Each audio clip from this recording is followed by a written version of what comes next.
नमस्कार, स्वागत है आपका जी बिजनेस में। मैं हूं दीपक डोभाल और आप देख रहे हैं आपकी खबर आपका फायदा।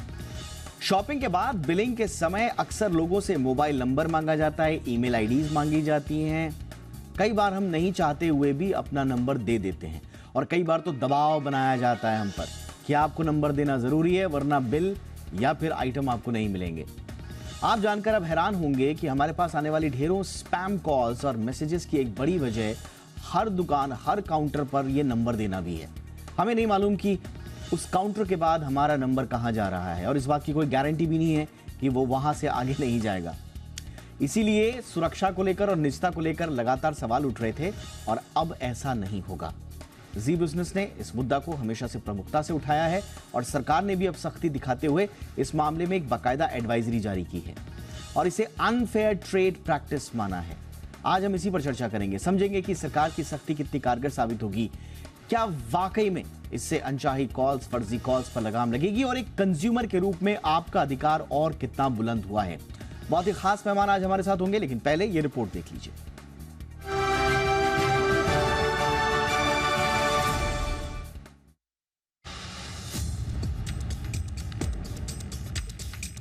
हमारे और आपके साथ ऐसा होता है जब हम शॉपिंग के लिए किसी मॉल या स्टोर में जाते हैं और जब बिल जनरेट करने की बारी आती है तो सेल्स पर्सन बिल जनरेट करने से पहले आपसे मोबाइल नंबर मांगता है। आपका नंबर फीड करने के बाद वो बिल जनरेट करता है और आप शॉपिंग का थैला लेकर मॉल से बाहर निकल जाते हैं।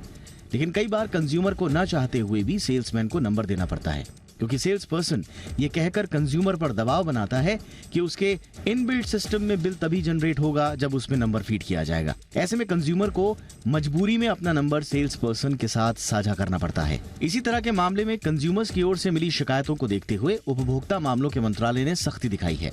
सरकार ने इसे लेकर एक एडवाइजरी जारी की है और कहा है कि बिल जनरेट करने के नाम पर लोगों से उनका मोबाइल नंबर लेने का चलन अनफेयर ट्रेड प्रैक्टिस माना जाएगा। ऐसे चलन को तत्काल रोका जाना चाहिए। किसी कंज्यूमर पर दबाव बनाकर मोबाइल नंबर लेना सीधे तौर पर निजता का उल्लंघन से जुड़ा मामला है। पर्सनल नंबर किसको देना है, किसको नहीं, ये कंज्यूमर की मर्जी पर निर्भर करता है। सरकार ने साफ किया है कि आईटी एक्ट 2000 के मुताबिक बिना ग्राहक की मर्जी के फोन नंबर लेना कानूनी तौर पर अपराध माना जाएगा। वहीं सरकार ने ग्राहक के नंबर नहीं देने पर उसे किसी सेवा या सुविधा देने से वंचित करने को भी गैर कानूनी कहा है। आमतौर पर ऐसा होता है जब कंज्यूमर से उसका मोबाइल नंबर तो मांगा जाता है, लेकिन कस्टमर्स के नंबरों की सुरक्षा की कोई गारंटी नहीं होती। ग्राहक की ओर से शेयर किए गए नंबर कहीं न कहीं से लीक हो जाते हैं। ऐसे में इन नंबर्स के साइबर अपराधियों के हाथों में पहुंचने का डर बढ़ जाता है। नंबर्स के स्टोर्स पर बंटने के बाद कंज्यूमर को फोन, व्हाट्सएप पर प्रमोशनल और फर्जी मैसेजेस आने लगते हैं। साइबर ठग लकी ड्रॉ या किसी और बहाने से ग्राहक को अपने जाल में फंसा लेते हैं और फिर धोखाधड़ी को अंजाम देते हैं। फिलहाल सरकार ने मामले में रिटेल इंडस्ट्री, सीआईआई, फिक्की और एसोचैम जैसी संस्थाओं को ये एडवाइजरी जारी की है ताकि कंज्यूमर्स के हितों की सुरक्षा की जा सके। लेकिन एक ग्राहक होने के नाते आपको भी अपने हक पता होने चाहिए। अगर कोई शॉपिंग के दौरान बिलिंग के लिए आपसे दबाव बनाकर नंबर मांगता है तो ये गैर कानूनी है। ब्यूरो रिपोर्ट, जी मीडिया। बहुत ही खास मेहमानों का पैनल आज हमारे साथ जुड़ रहा है। परिचय आज के मेहमानों का आपसे करा दें। हमारे साथ जुड़ रहे हैं बिजॉन मिश्र, जाने माने कंज्यूमर राइट एक्टिविस्ट हैं। बिजॉन सर, बहुत बहुत स्वागत है आपका, गुड इवनिंग। हमारे साथ हैं नवीन शर्मा साहब, प्रेसिडेंट हैं सीआरओ यानी कि कंज्यूमर राइट ऑर्गेनाइजेशन के। शर्मा जी, आपका भी बहुत बहुत स्वागत है सर। और हमारे साथ हैं विराग गुप्ता, जाने माने एडवोकेट हैं सुप्रीम कोर्ट में। विराग जी, आपका भी बहुत बहुत स्वागत है। विराग जी, चर्चा की शुरुआत आपसे ही करना चाहेंगे। मुझे याद है आपसे कई मर्तबा बहुत सारे मुद्दों पर बातचीत हुई है और इस मुद्दे को भी हमने उस परिधि में लिया है पहले भी। और ये मुद्दा कहीं ना कहीं जुड़ जाता है आपके जो नंबर्स को डार्क वेब पे बेचा जा रहा है। अक्सर आपसे चर्चा होती थी कि ये नंबर आ कहां से रहा है इन लोगों के पास, तो पता चलता है हमारा तो नंबर बिक रहा है। सबसे बड़ी वजहों में से एक यही है कि यहां वहां हम अपना नंबर दे देते हैं, दबाव हम पर यह बनाया जाता है कि नंबर दीजिए, सिस्टम जनरेटेड बिल है, नंबर नहीं डालेंगे तो बिल नहीं निकलेगा, बिल नहीं निकलेगा तो आप शॉपिंग नहीं कर पाएंगे। तो अब यह स्पष्ट है गाइडलाइंस के बाद कंज्यूमर अफेयर्स मिनिस्ट्री की कि यह गैर कानूनी है, अनफेयर ट्रेड प्रैक्टिस है। विराग जी। दीपक जी, आप ग्राहकों के हितों की रक्षा के लिए कई तरीके से जो प्रोग्राम करते हैं, इसके लिए जी बिजनेस और आपको साधुवाद। लेकिन इसमें जो विषय है ये विषय अच्छा है और इसमें 2-3 बातें समझने की ज़रूरत है। पहला कि कंज्यूमर प्रोटेक्शन एक्ट में जो अनफेयर ट्रेड प्रैक्टिस है उसमें विस्तार से वर्णन है और ये पहले से ही अनफेयर ट्रेड प्रैक्टिस था। बिल्कुल, इसमें कोई दो राय नहीं, कोई नया कानून नहीं आया है, ये था। अब सवाल इस बात का है कि अगर ये अनफेयर ट्रेड प्रैक्टिस है तो ग्राहक, जो पीड़ित ग्राहक है, उसमें क्या करे, उसके पास क्या विकल्प हैं। तो जो देश में जो ग्राहकों के हितों की रक्षा का जो कानूनी प्रबंधन है वो इतना ढीला सुस्त है और जो सामने वाली बड़ी कंपनियां इतनी ताकतवर हैं कि आम उपभोक्ता छोटे छोटे मामलों में झगड़े करने की बजाय वो सेक्रीफाइस या कंप्रोमाइज या सरेंडर करना बेहतर समझता है। ये पहली बात है। तो प्रश्न इस बात का है कि अगर कोई चीज अनफेयर है तो अनफेयर को रोकने के लिए दंडात्मक कार्रवाई कैसे हो, कैसे उन पर लगाम लगे, ये सवाल बाकी है। दूसरा कि इस विषय का मेरे हिसाब से, मेरी जानकारी के हिसाब से, क्योंकि मैं नोटिफिकेशन भी देख रहा था, आईटी रूल्स से सीधा संबंध नहीं है। ये कंज्यूमर प्रोटेक्शन एक्ट में जो अनफेयर ट्रेड प्रैक्टिस हैं उसमें सेक्शन 94 में भी एक है, उसके तहत 2021 में सरकार ने एक नोटिफिकेशन भी जारी की थी जो ई रिटेलर्स वगैरह सारे लोगों के लिए।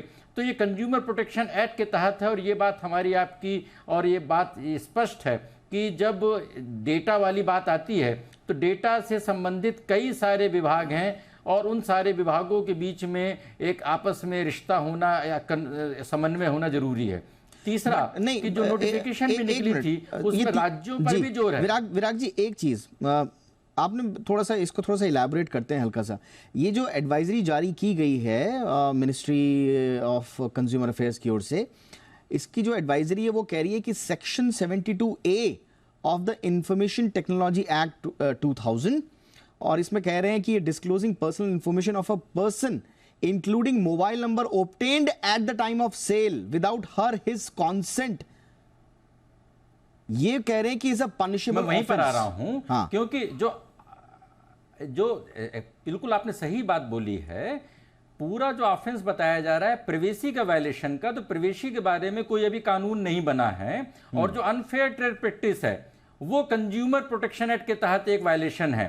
तो इसीलिए कंज्यूमर अफेयर्स मिनिस्ट्री ने जो ये गाइडलाइंस इशू किया है, इसलिए उसका आईटी एक्ट के साथ कैसे तालमेल बैठेगा यह देखना दिलचस्प है। इसमें जो सवाल ये है, रेमेडी कहां पर है, क्योंकि अगर जब कंज्यूमर का, अगर आप उपभोक्ता का अगर कोई वायलेशन करते हैं तो इसकी रेमेडी कहां है, क्योंकि इसमें जब अगर अनऑथोराइज पर्सनल डिटेल्स को डिस्क्लोज करना अगर ऑफेंस है तो देश में जितनी भी कंपनियां, जितने भी रिटेलर्स लोगों के डेटा को डिस्क्लोज कर रहे हैं, शेयर कर रहे हैं या बेच रहे हैं, तो उनके पास तो, उनका तो सरकार के पास डेटा है।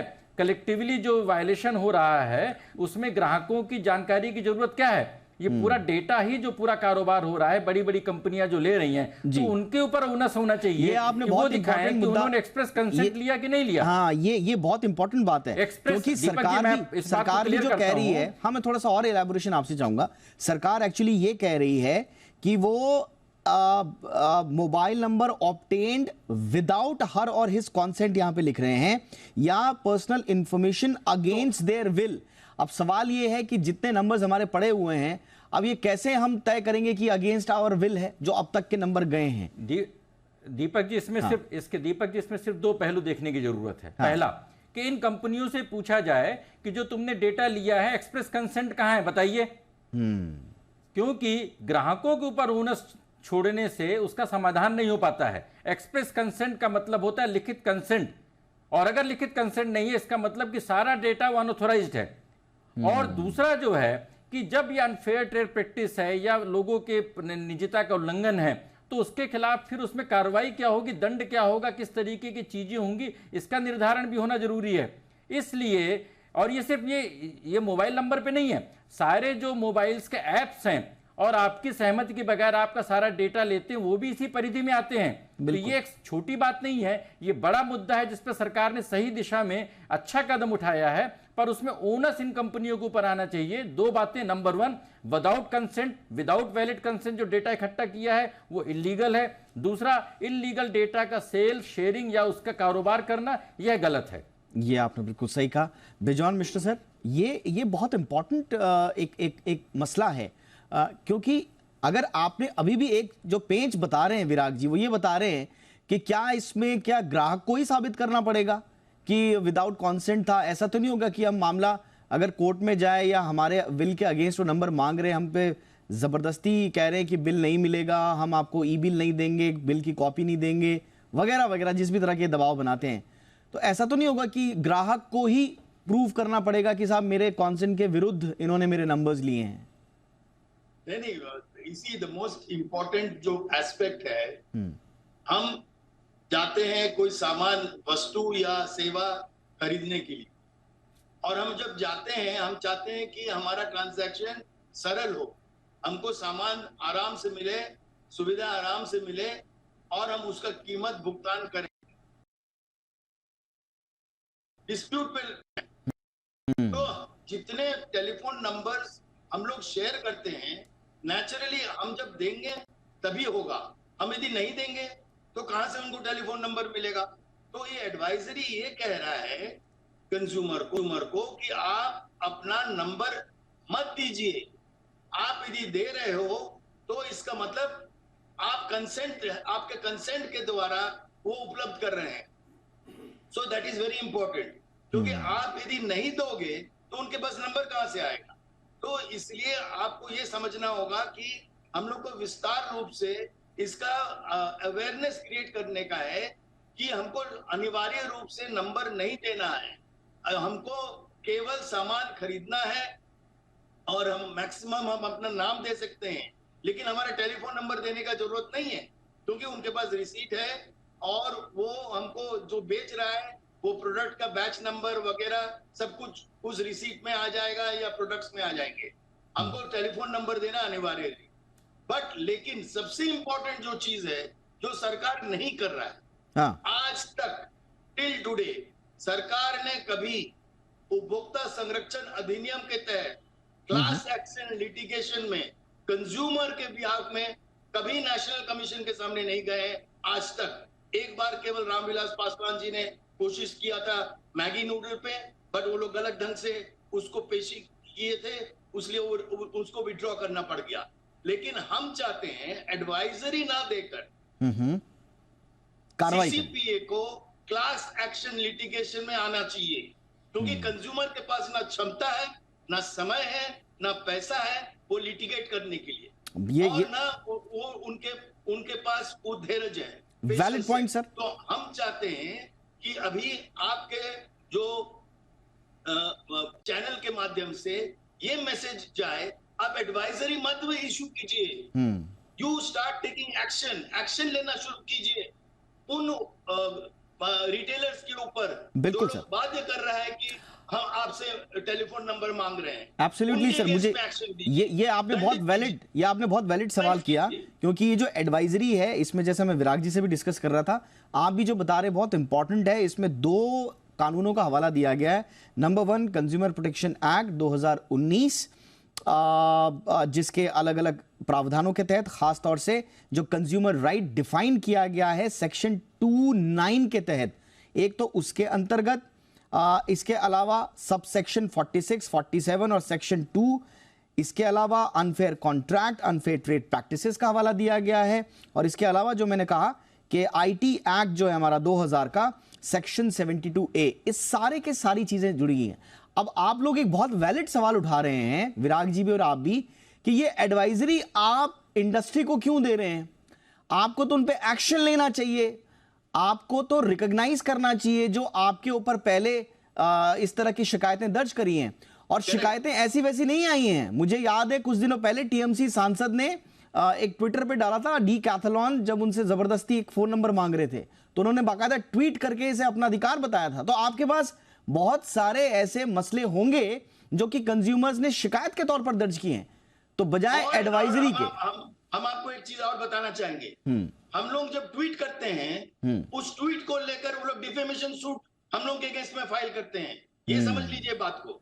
My God. इसलिए हम लोग ये चाहते हैं कि हम लोगों को मत बाध्य कीजिए केस करने का या लिटिगेशन में जाने के लिए। बिल्कुल बिल्कुल ठीक। सरकार को जानी चाहिए अगेंस्ट द कंपनीज जो लोग वायलेट कर रहा है लॉ को, सरकार को जाना चाहिए बिल्कुल ऑन बिहाफ ऑफ कंज्यूमर्स। मुझे लगता है नहीं हो रहा हमारे देश में, मुझे लगता है कि मनमानी हो रही है। एब्सोल्युटली सर, मुझे लगता है कंज्यूमर मिनिस्ट्री को ये इंपॉर्टेंट एडवाइस जरूर जानी चाहिए और इनको संज्ञान में लेना चाहिए।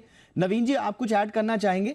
ऐसा तो नहीं है कि आपने सारा का सारा ओनस जो है वो कंज्यूमर पे डाल दिया और ये रस्म अदायगी हो गई रिटेलर्स के लिए? तो देखिए, एक तरीके से रस्म अदायगी के रूप में ही देखा जा सकता है, क्योंकि बहुत से ऐसे शोरूम हैं या कंपनियां हैं जहां पे जब एक आम उपभोक्ता सामान लेने जाता है तो उससे न केवल उसका फोन नंबर बल्कि कई जगह पर ईमेल आईडी भी मांगी जाती है और वहां पे वो मजबूर हो जाता है, क्योंकि कई जगह कहा जाता है कि ये जो परचेज आपने की है इसका जो बिल होगा वो आपके मोबाइल और आपके ईमेल पे आ जाएगा।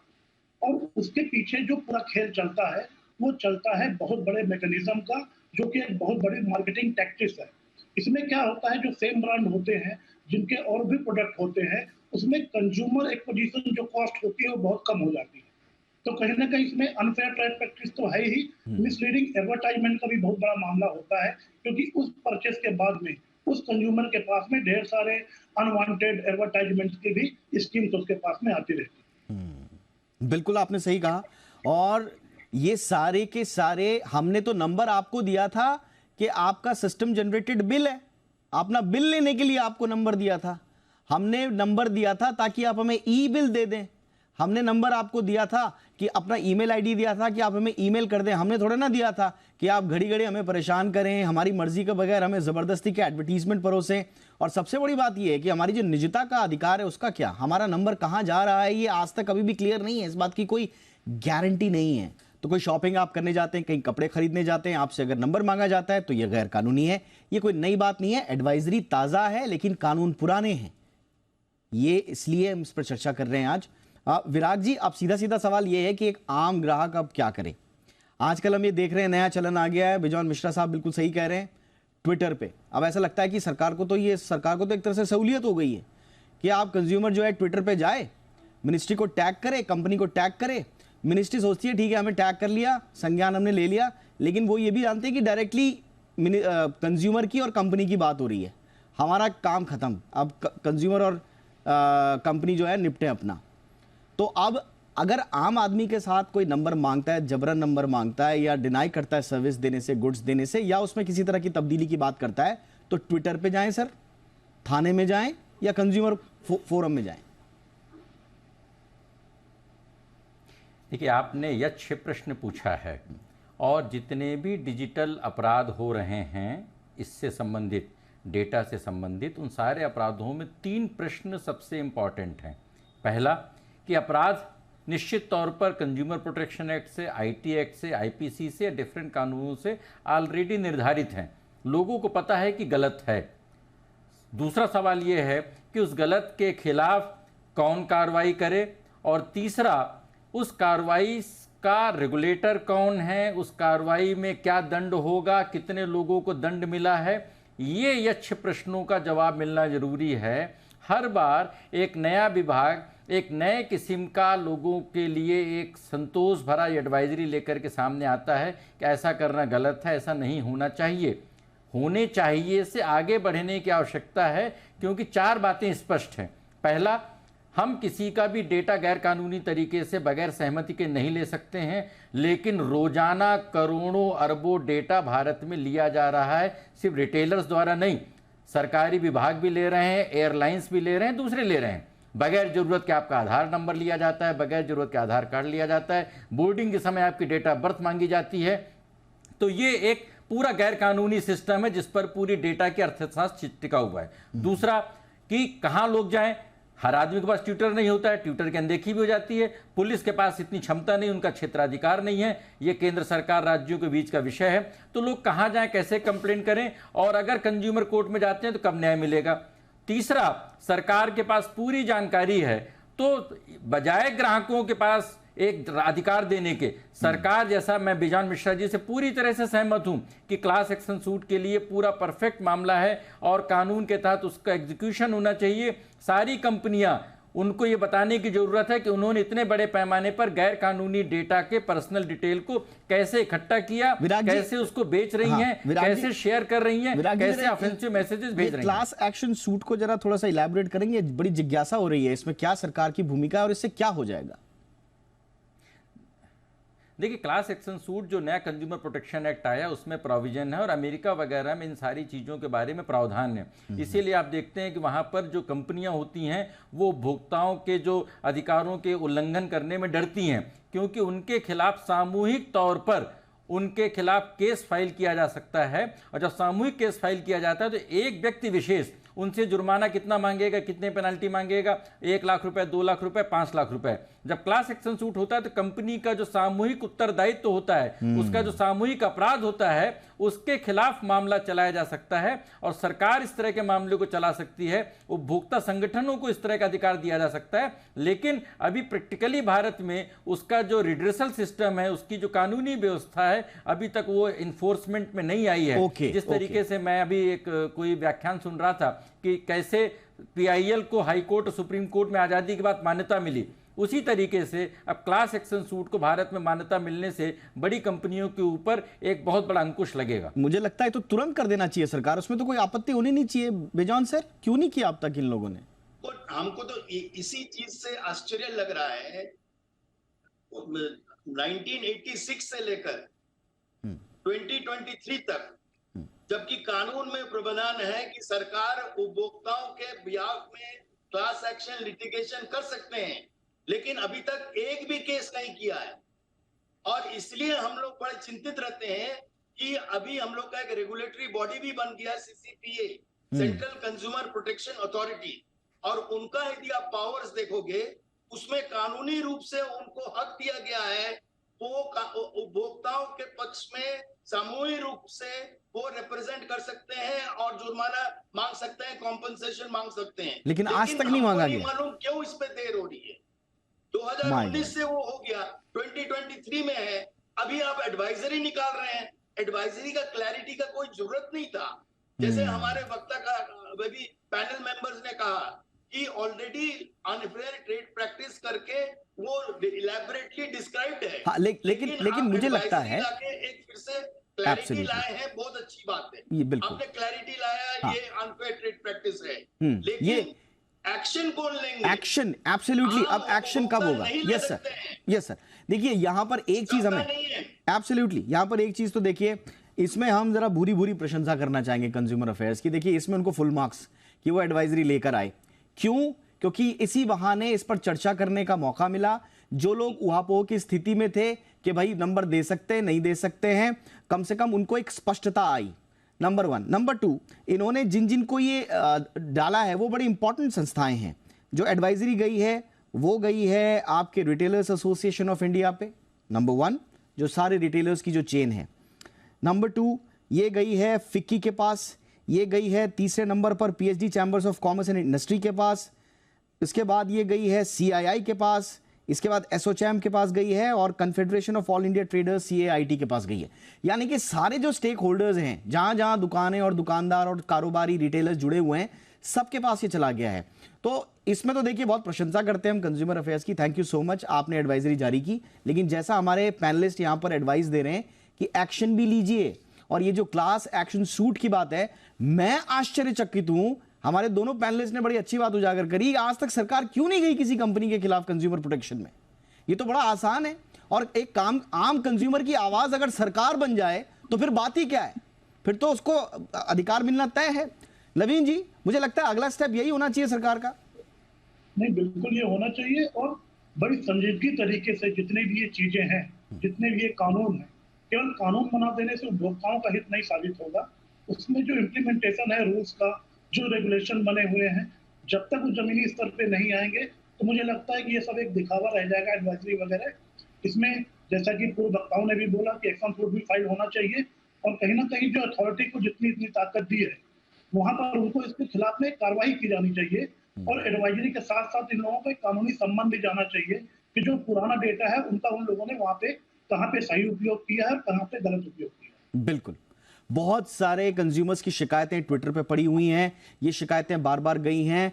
विराट जी कुछ ऐड कर रहे हैं, सरकार ने पार्लियामेंट में इसका जवाब भी दिया है बाकायदा, तो ऐसा नहीं है कि सरकार के पास संज्ञान में नहीं है कौन कौन से केसेस हैं। आप चाहे सामूहिक रूप से ले लें, आप चाहे स्टैंड अलोन केसेस ले लें, लेकिन एक नजीर देनी अब आवश्यक है। शॉर्ट में बिल्कुल जी। दीपक जी, मेरा आपसे निवेदन है, सामान्यतः मैं सुझाव नहीं देता हूं, आप अगला प्रोग्राम क्लास एक्शन सूट पे कीजिए। Done, sir. और उससे मुझे लगता है कि पूरे देश में जो जाइंट्स के खिलाफ एक बहुत बड़ी जागरूकता फैलेगी और लोगों का, उपभोक्ताओं को बड़े लेवल पे संरक्षण हो सकेगा। Noted sir. बिजॉन सर, हम ये कहेंगे कि नेशनल कंज्यूमर हेल्पलाइन में ढेर सारे एविडेंसेस हैं। एब्सोल्युटली, उस एविडेंसेस को इकट्ठा करके आप क्लास एक्शन लिटिगेशन बहुत आसानी से कर सकते हैं, क्योंकि बिल्कुल। हमारे पास सबूत है और कि मुझे कौन लगता सा है ये नजीर कंपनी बनेगा के केस में कौन सा कंज्यूमर, नेशनल कंज्यूमर हेल्पलाइन जो सरकार चला रहे हैं, उनके पास सारे एविडेंसेस हैं। बिल्कुल सर। वो क्यों उस एविडेंसेस को एब्सोल्युटली, ट्विटर, बिल्कुल आपने सही कहा, social media, Twitter, stand alone cases से बढ़िया है कि आप नेशनल कंज्यूमर हेल्पलाइन में जाइए, वहां पर ढेरों शिकायतें होंगी, उनका एक खाका बनाइए। और बिल्कुल एब्सोल्युटली, और ये क्लास एक्शन सूट पर, क्योंकि ये कंज्यूमर से जुड़ा हुआ बड़ा महत्वपूर्ण मसला हो गया। विराग जी, हम जरूर कोशिश करेंगे कि इस पर विस्तार से आगे भी चर्चा करें। फिलहाल आप मार्गदर्शन इसी तरह देते रहें। तीनों का बहुत बहुत शुक्रिया। Bison sir, thank you so much sir. Naveen sir, बहुत बहुत शुक्रिया सर। विराग गुप्ता जी, आपका भी बहुत बहुत शुक्रिया सर। आपकी खबर, आपका फायदा में इतना ही। इजाजत दें, नमस्कार।